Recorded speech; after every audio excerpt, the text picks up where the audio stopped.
Dean.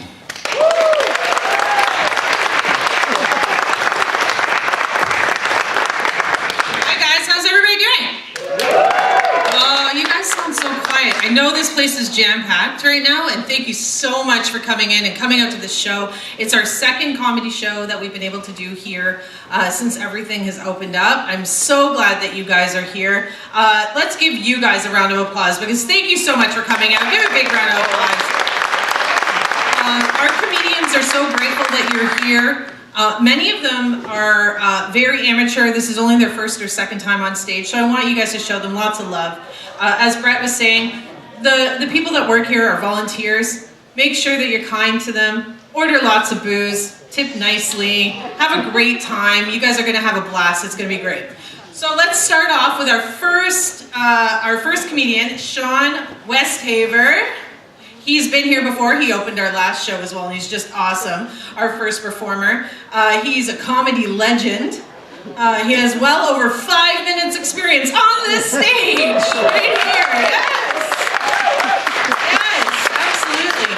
Hailing from the mean streets of Pictou, Sean is a single dad. It sounds like a dating app, right? It's like for real though, doesn't it sound like the dating game? You know, back in the 70s, and well, first we have Sean. He's a brunette. He loves cars. Okay, so Sean's a single dad of 2 wonderful kids. I've met them. They are freaking awesome. He's also the only person willing to go first tonight, so that is why he is first up. Let's give him a big round of applause. Let's welcome Sean.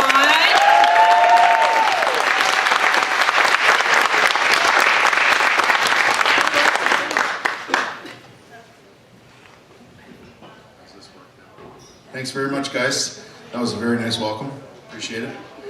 Yeah, this is the second, as she said, this is the second time I've ever done this. The first time I did it, I was really, I liked it a lot, but I wasn't sure if I was going to do it again. And then Jenny said nobody else wanted to go first, so I said, well, what the hell? Why not? Every time I tell somebody I want to be a stand-up comic, they laugh at me. So I guess I'm off to a good start. Actually, I always wanted to be a magician, but it turns out the only thing I'm good at making disappear are money, food, and women. So, I'm a bit crazy. I know. You look at me, you can't... Your first thought was probably, I'm sure that guy's got his shit together. I'm not sure what look I'm going for here, if it's homeless Santa Claus or I think maybe Tom Hanks on Castaway, if there was an all-you-can-eat buffet on the island with him and Wilson. Wilson! Pass the pork chops. So, I have PTSD, anxiety, and depression, and before you get ahead of me, I know what you're thinking. This guy is amazing at parties. And that's where you're wrong, because I also have agoraphobia, so I don't go to parties. I say crazy, but what I really mean is my mental health issues. I'm dealing with mental health issues, and my therapist tells me that self-talk is important. So I shouldn't say crazy, I mean self-talk, or mental health. So, but I actually feel sort of like my mental health issues are almost like a bit of a superpower right now. Because I was crazy self-talk. I had mental health issues long before COVID started. So when the world stopped and everybody kind of went nuts, I was like, hey, welcome. It was kind of weird to feel normal. I was like, this is no big deal. But I smoke a lot of weed to, I know, right? Who would have thought? I smoke a lot of weed, I self-medicate. Any partakers out there, have you ever played this game? The game's called Where Did I Put My Joint? You get up to go to the bathroom or go to the kitchen, get a bite to eat or something like that, and then you sit back down and you're like, where the fuck where's my joint? Where did I put it? It's not in the ashtray. You start looking in your pockets all over the place. Can't find it anywhere. So you start retracing your steps. You go to the kitchen, go to the bathroom. It's not anywhere. Then you're like, wait a second. Did I smoke it already? And then you're like, well, fuck. Whether the fact that you can't remember if you smoked it or you lost it sort of means you don't need it. So just sit down and eat your chips and everything will be fine. But I mean, I can't blame anybody for smoking a little bit of weed now and again, or having a drink to take the edge off, because I mean, we just lived through a global pandemic so far. We just lived through 4 years of Donald Trump as the President of the United States. I mean, they say tragedy plus time equals comedy, and I can't think of anything more tragic than the presidency of Donald Trump. So I think with more time, he's gonna get funnier and funnier and funnier. And as scary as he was, and he terrified me, I know we're in Canada and they're the United States and it shouldn't matter, but for me, it was like being stuck in the back seat of a car with a drunk driver for 4 years. And I was like, holy fuck, this guy's gonna kill us all. He is crazy. He didn't kill us all, thankfully. He tried his best, but he didn't get us all. But as scary as he was, you have to admit there were some some fun times, right? Like, do you remember the time he wanted to buy Greenland because he thought it was green? True story. True story. Or how about when he was over visiting the Queen and he was lumbering like a big fucking idiot like that he is, doo-doo-doo, and she was in behind him trying to walk, and you're not supposed to walk in front of the Queen. I didn't know that. He didn't know that clearly, but he didn't ask anybody either. So if I was the President of the United States and I'm going to visit the Queen, I'd be saying, is there something I should do? Where should I stand? What should I say? It's not that he doesn't know anything. He just doesn't suspect anything. So, and then, do you remember, did you hear when he wanted to, there was a hurricane coming, and he wanted to nuke the hurricane to stop it from making landfall, because he saw it on a movie once. The man had the intelligence capabilities of the United States, and he said, no, I don't need their recommendation. I'm going with the movie. Guess what the movie was? Sharknado.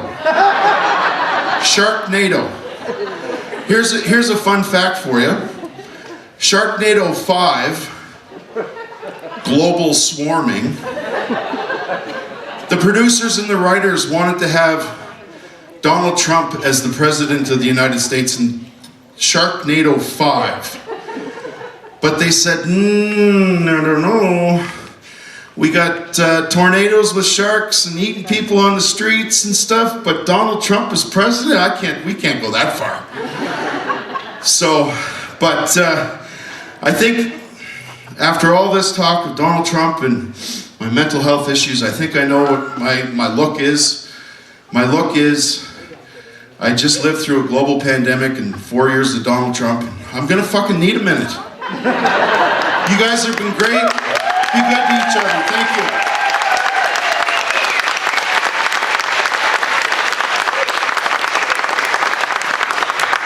Awesome job, Sean. Awesome. That was great. I wanted to let you guys know, the more you drink, the funnier we are. So this show really depends on you and your alcohol content. If you could pick that up, that would be great. We are one person in. Let's get drinking. Next up, we have the lovely Colleen. Who is Colleen? I know Colleen comes with like a truckload of people. Someone yell out if they're for Colleen right now. Because she's got an entourage going. It's friggin' awesome. Colleen tried stand-up for the first time 2 months ago and clearly did not learn her fucking lesson. Just saying.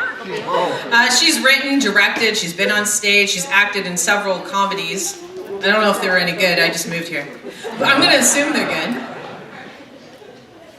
Either way, you bought your tickets. You suckers. She's also no stranger to losing her car keys, forgetting why she got up. Maybe she can find Sean's joint. Let's see if she remembered what she wrote. Let's give Colleen a big round of applause. Colleen!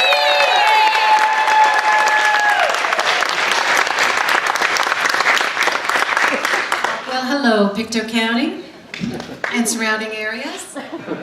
It's good to see so many people out here supporting local. And by being here, that means that all of you are double vaccinated. So thank you for doing your part to put this pandemic behind us. And since so many of us are vaccinated, the Canadian government has finally lifted the non-essential travel ban. I don't know about you folks, but nothing screams vacation to me like spending 20 bucks on a hot dog and throwing it up on a roller coaster. I love to travel. The only thing that stands in my way is my husband. My kind, handsome, funny, but cheap as a pawn shop's puckered arse husband. I'm kidding. He's not that funny. But it's okay. We just have very different philosophies when it comes to money.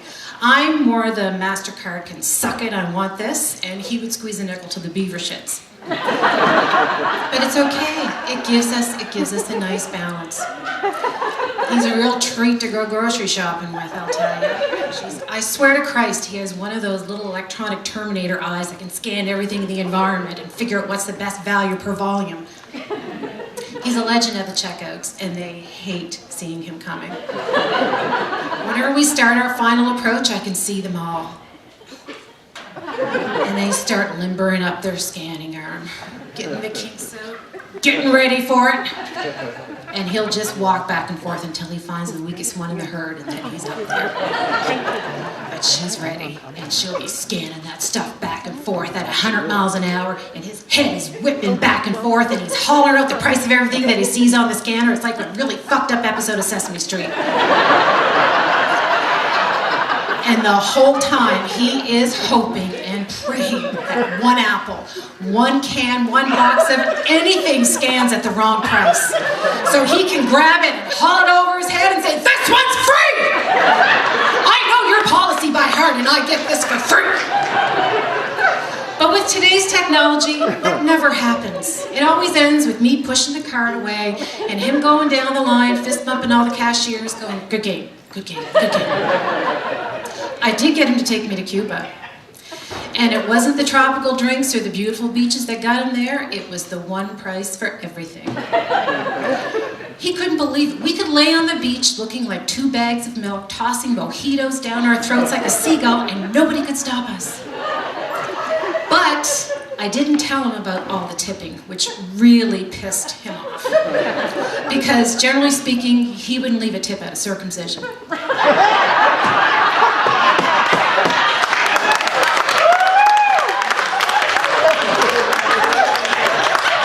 So when we got there and I converted all of his Canadian bills to little coin pesos, he was not impressed. And I am there passing out the pesos to all the people who were doing such a wonderful job and making us have a great vacation. And he's sitting hunched over the bag, and I'm like Gollum on the beach, hissing at everybody that come near us in uniform. But the absolute grand champion and boss of Vacations Gone Wrong was when our boys were really small and I talked him into taking us to Disney World. Now, I love all things Disney, and I'm sure there's no one in here over 40 years old that hasn't spent at least a small part of their childhood laying on a shag carpet watching those cartoons on a floor model TV. And every time I saw that castle, I wanted to go so bad. But Disney has this weird little magic where they hook like this invisible vacuum up to your wallet and suck your life savings right out of it. But we had friends who go all the time. And they said they know how to Disney on a dime, and they could save us thousands of dollars. So now they have his undivided attention. But we're not Disneying on a dime. He's gonna fucking do it in 4 cents. So we start by driving instead of flying. 2 adults, 3 kids, 2 of their friends, 3 days down, longest drive of my life. And late in the second day, we hit a massive thunderstorm in Georgia, and we wound up in some swamp somewhere. I still don't know the name of the town we got stuck in. But we pulled into this motel, 3 o'clock in the morning. We're all covered in vomit because my youngest ate a bad hot dog at a gas station. And there's a flashing sign, $69. I couldn't tell if that was for the night or by the hour, but at that point, I just needed a shower and a bed, so we went in. And when we go in, the hotel manager is sitting there like this. Dirty ball hat, long beard, coveralls, just staring straight ahead at nothing. Like for the first 15 seconds, we actually thought he was dead. So he lifts his head. My husband puts the money on the counter. He tosses us a key, still in an evidence bag. And my husband sees this cot leaned up against the wall, so he said, throw that in the room. We can spread the kids out a little better. The guy says, yeah, for $49. So I'm not giving you $49 for that. Throw it in the room. So I'm not giving it to you for free. So they go back and forth fighting until finally one of my kids has the wherewithal to pull my husband away and say, do you want the children of the corn to drag me into a field and stab me with crosses? Because this is where you took us. So we get into the room with no cot. The kids sleep for a couple hours. We just sit on the bed and try to figure out how much penicillin it's going to take to undo this hotel trip. And then we get going. But the next day, we are in Fa La La, Florida. And we hit the Magic Kingdom fully loaded. And when I come around that corner and I saw that castle, I have to say, I got all messed it up. I don't know about you guys, but we didn't grow up with a lot of stuff. And when we planned this trip for the kids, it took like a year and a half of overtime and pinching pennies and stuff to make it happen. So I was so happy. And my husband came up and put his arm around me, and I turned to him to say, isn't this the most magical thing you've ever seen? And he looks at me and he says, cold ain't fucking hell for all, I'll drop 20 bucks for a balloon. So then it starts. The whole vacation is us fighting over money because he is not buying the overpriced souvenirs, and every time one of the kids wants something, he lies to them. Daddy, there's a cup with Captain Jack Sparrow on it. Full of rum, not for kids. Daddy, that guy has Disney pins all over his hat. You are in the lightning capital of the world. That man will be dead by supper time, and he's an idiot. So near the end of the trip, I present to him the idea of a character dinner at Cinderella's castle. I don't know if any of you have ever done that, but there is a thing where if you give Disney $12 million, you can take your family into the castle and sit down, and all of the Disney characters will have dinner with you. So I told him, like, we came all this way. Why don't we just do it? Like, I really want to do this with the kids. And he's not a fan of it. So I give him the brochure, and he looks at the price, and he goes, we have real mice in Canada for free, you know. And he hands it back. He said, I am not dropping hundreds of dollars so my kids can pet Tigger's ass. But I tell you, we're here and we're doing it. And you and everybody at MasterCard can kiss my ass if you don't like it. We are at the happiest place on earth, god damn it! And you are gonna go in that castle and you are gonna fake an orgasm when Pluto shakes your hand and you are gonna like it. But he didn't like it. He argued with me, he pleaded with me, he faked a seizure crossing the moat, but we went in there, and when we got in there, it was glorious. It was everything you would think it would be. It was like you were inside every cartoon you've ever seen from Disney. Cinderella was floating by in the background, Pocahontas waved to me, and I walked up to a buffet table that went on for days. I had a burger. I swear to God, there was like 3/4 of a pig and bacon on top of it. I can't remember what it was called. I think a cause of death. But my husband come up and he said, you know what? I gotta hand it to you. You're right. This is pretty amazing. The kids are having a great time, and it's a buffet. I don't gotta tip a waiter. So then a Disney staff comes behind us and says, it's okay. Gratuity is included in the cost of your dinner. And my husband's like, to a what? I'm getting my own food. And she said, everything's included. 20% has been added to your bill. Have a magical dinner. And my husband looks at this beautiful table and he says, fuckers. So now he is getting all the food on his plate. Walt Disney is goddamn well gonna feel a dent in his food bill if he's gotta do this. So he comes back to the table and we're all laughing and chattering and having a great time, and he's not. He's searching through everybody's food hoping he finds a hair so he can demand his money back. And who walks in but Mickey Mouse himself, all dressed up in a fancy dinner jacket and his arms out to hug all the kids, and I am losing my mind. And he comes to our table, and my youngest actually says, "Mommy, he's real. I thought he was a man in a suit, but he's real." And I'm trying so hard not to cry, and my husband looks up from his plate and says, "Oh great, it's the rat." Why even let me take my wallet out and get chewed through that too? And that night we saw the best parade I have ever seen in my whole life. Winnie the Pooh and all of his friends walked right by us, swinging their chubby little arses to the music. We're all swinging our chubby little arses with them. Except for my husband, he's ranting to them about all these people with the furry fetishes and need to keep that shit inside. So when Winnie the Pooh goes by and my kids look to see him go, they notice that somebody pulled up with a cart full of glow-in-the-dark everything. They have fans, they have spinners, they have glow sticks, and as soon as my kids see the shiny stuff, they are gone. And then my husband notices them going for the fancy souvenir cart, and he bolts after them to cut them off. But Kanga and Roo think that he's coming out to dance with them. So they jump out there swinging their chubby little arses, and he just cuts through both of them yelling something about going back to the fucking zoo. So everybody I know is gone, blended in the crowd. About 10 minutes later, my youngest comes back, and I said, "Honey, did you get a glow stick?" He said, "No, and Daddy's gonna fight Pooh Bear." Great. Now I gotta leave the good spot that we got for the fireworks, navigate my way through 3,000 kids in the dark, because now I gotta deal with everybody from the 100-acre fucking wood. And when I get there, my husband is standing like this in front of the cart so the kids can't get anything, lecturing Piglet on using his image to rip off the taxpayers. Not the exact vacation I had in mind, but it was still pretty magical, except for the part where we had to have a conversation with a couple of uniformed officers instead of watching the fireworks, but that was okay.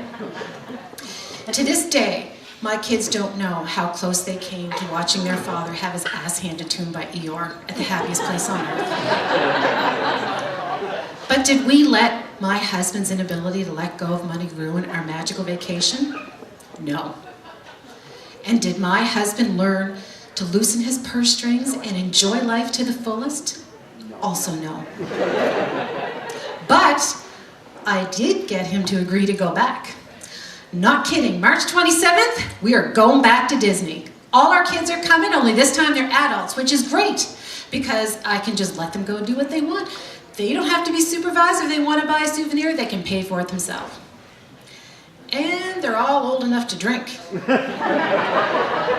And two of them are exactly like their father, and holy shit, what have I done? I'm sure it'll be fine. But just to be safe, let's all reach an agreement that just until the end of April, nobody watches CNN. I'm calling Holly. Thanks for your time.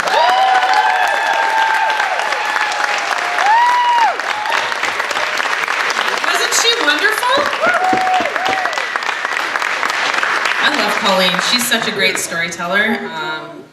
I just enjoy listening to her bits. That was awesome. Next up, we have Ray Burns. If you don't know, this is Ray Burns' first time on our stage.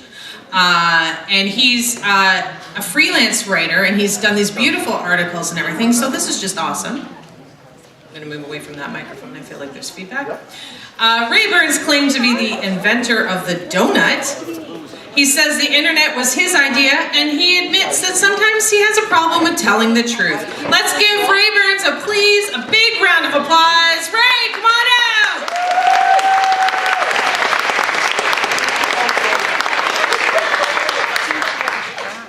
Hello everyone. Thanks for coming out to see the funny people and me. I won't take too long. I only usually do things for a minute or two. You can ask my wife, she'll tell you. Isn't that right? Anyway, like Jenny said, my name's Ray Burns. That is my real name, not a stage name that I thought would be cool, because nobody's going to think Ray Burns and cool. It just ain't going to happen. But lately, I've been thinking about changing my name a little bit. I was thinking about, just a little. How does this sound? Ray Burns, supermodel. How does that sound? You know, there you go. If you're like me, sometimes you're looking in the mirror and you think, yeah. No. What the hell happened to you? You know, I got these bags under my eyes and wrinkles. I'm losing my hair up here and finding it in my ears. Let me tell you a little story. One time I was shaving, just kind of minding my own business, and I saw this thing. And I'm like this, thinking, what the hell is that?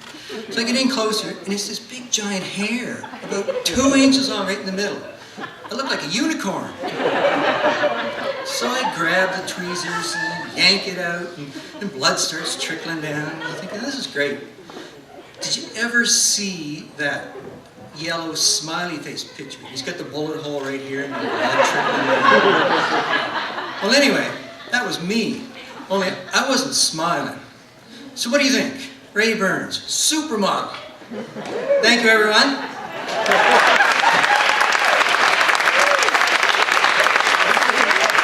Thank you so much, Ray. That was amazing. Next up, we have Joan. Give us a shout out if you know Joan. Yeah, Joan's amazing. Joan's a wonderful, beautiful artist. I feel like I can hear her laughing. Joan's funny, artistic, creative, a little scary, possibly a cult leader. Recently found out she's a pimp. Let's give her a big round of applause. Joan!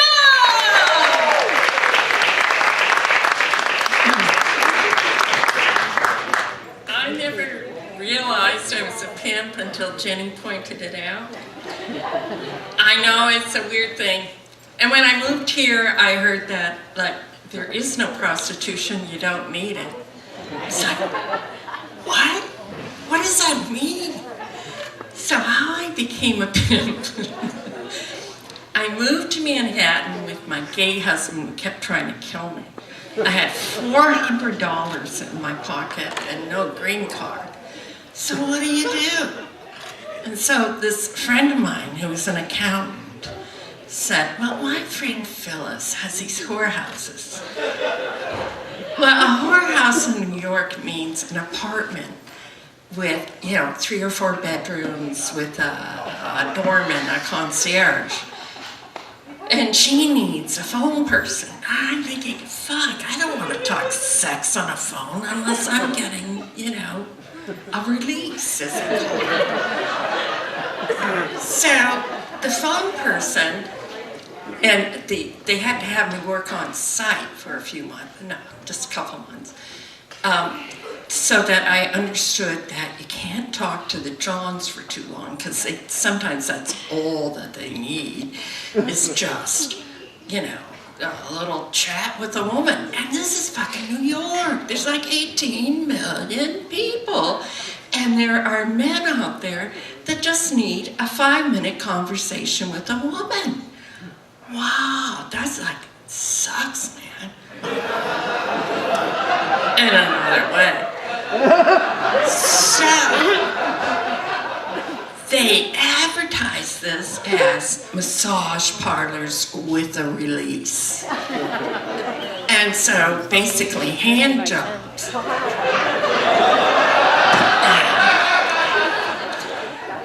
And I learned a lot from these girls. I learned, how to give a really good hand job. I found out what full service means. And they kept trying to talk me into becoming a role player. And if you don't know what a role player is, it's a dominatrix. Basically, it's men who want to be dominated. Men who want you to beat them and slap them around and never let them touch you. Well, that really had an appeal for me. And you could make money doing it. Fuck, man.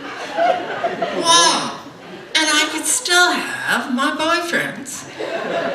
And in New York, okay, so I moved there with my gay husband who kept trying to kill me. He's the one who had the green card. And it was difficult, but thank God he was inept at everything. everything. Oh my God. So that was like weird. And I said, you know, why'd you keep trying to kill me?